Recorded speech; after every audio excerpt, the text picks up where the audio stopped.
saya mencoba menyampaikan apa yang saya baca. Pertama tentang hadis-hadis isbal, sebagaimana disampaikan Tuan Guru dan guru-guru kita tadi.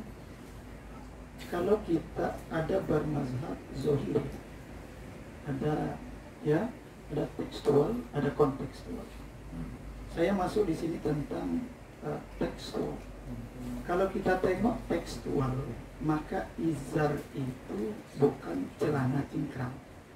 Ya, maka ulama tidak tekstual, maka dikiaskan oleh ulama kepada yang lainnya. Dan kalau tekstual, ulama-ulama tekstual yang membahas yang ana baca-baca juga tadi,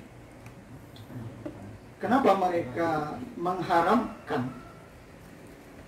Karena memang tadi tekstualnya tadi, karena hadis Allah tak pandang, dan karena tekstual mereka tidak memakai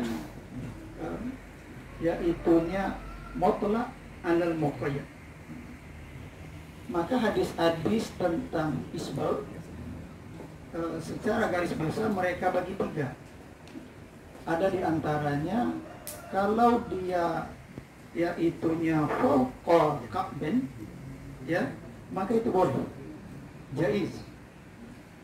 Kalau tahta ka'ben, tapi tidak disengaja, tidak ada khuyala, maka tetap berdosa, kata mereka, karena ada israf. Yang ketiga, yaitunya kalau di bawah ka'ben, tahta ka'ben, ada khuyala, ini lebih sangat. Maka mereka membagi tiga hadis-hadis itu karena mereka tidak mutlak alal muqayyad. Dan diantaranya lagi ada pandangan ulama itu begini juga.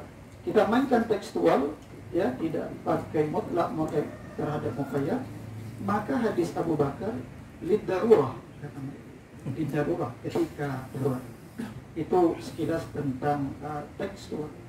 Dan yang kedua, saya menyampaikan di sini tentang pendapat-pendapat ulama yang pandangan terhadap isbal itu tidak haram. Di antaranya dalam buku yang kita baca itu ada 4 ulama setidaknya yang membolehkan atau tidak menghukum dengan haram. Di antaranya Imam Abu Hanifah, Imam Abu Hanifah. Yang kedua Imam Ahmad bin Hanbal, dan yang ketiga Syekhul Islam yang dianggap itunya Syekhul Islam Ibnu Taimiyah. Yang keempat itunya Imam Syaukani. Bahkan Ibnu Taimiyah mengatakan tidak haram, bahkan makruh pun tidak. Ini di dalam pandangan ulama yang mengatakan bahwa isbal itu tidak haram kalau tidak khuyal, lil khuyal. Sekian dari saya. Assalamualaikum warahmatullahi wabarakatuh.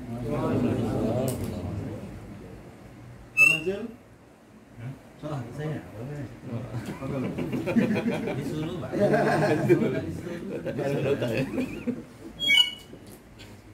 Bismillahirrahmanirrahim. Assalamualaikum warahmatullahi wabarakatuh. Waalaikumsalam. Puas yang saya hormati, tuan-tuan guru yang saya muliakan.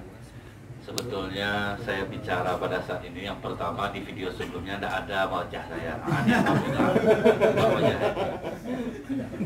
Yang kedua, saya berbicara sekarang ini, pengertian sombong kalau kita lihat dalam hadis itu mengingkari kebenaran, menganggap rendah orang lain.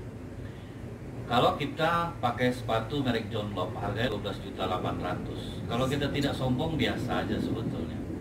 Tapi kalau ditanya orang, berapa harga sepatu abang ini sepasang nih bang? Kumpulkan sepatu kalian semua. Lalu itu sombong. Nah, kalau ukuran sombong, kalau kita lihat dalam kitab Kisah Sul-Anbiya, korun itu lambang kesombongan. Jadi korun itu kalau memakai kain, itu sejengkal melebihi telapak kakinya. Makanya itu ukuran orang yang pakai celana itu ukurannya sombong, sejengkal bawah mata kaki.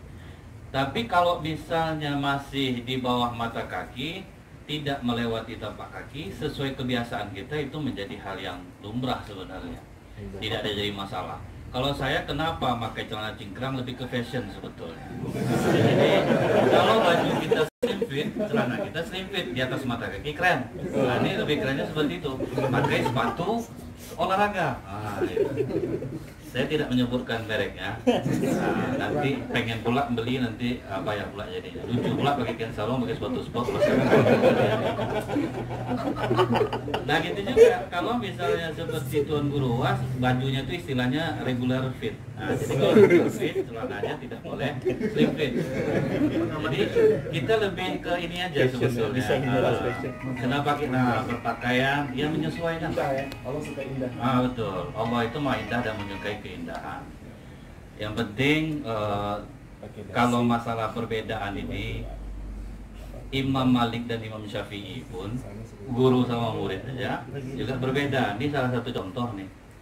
Kata Imam Malik, rezeki itu datang tanpa harus kita mencarinya.